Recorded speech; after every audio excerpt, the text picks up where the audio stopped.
ఊహించండి, ఒకవైపు మిడతల దండుల 1,35,000 మంది శత్రువులు, వారిని ఎదుర్కోవడానికి గిద్యోను దగ్గర ఉన్నది కేవలం 32,000 మంది సైన్యం. గెలవడం కష్టం కదా. కానీ దేవుడు గిద్యోనుతో ఒక షాకింగ్ మాట చెప్పాడు.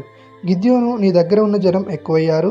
ఇంతమందితో గెలిస్తే దేవుని వల్లే గెలిచామని కాకుండా తమ సొంత బలంతో గెలిచామని గర్వపడతారు అన్నాడు. దేవుని పరీక్ష తర్వాత చివరికి ఆ యుద్ధానికి కేవలం 300 మంది మాత్రమే ఎంపికయ్యారు.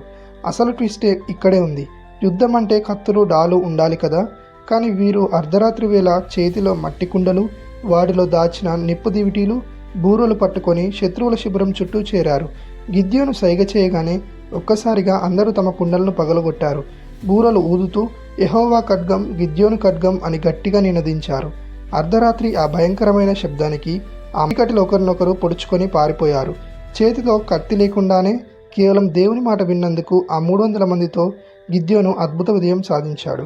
దీనిలో మనం నేర్చుకునే నీతి ఏంటంటే, మనం బలహీనమని అనుకోవచ్చు, కానీ దేవుడు మన పక్షాన ఉంటే తక్కువ బలంతోనే గొప్ప విజయాలు సాధించగలం. యుద్ధము యెహోవాదే. ఆమేన్.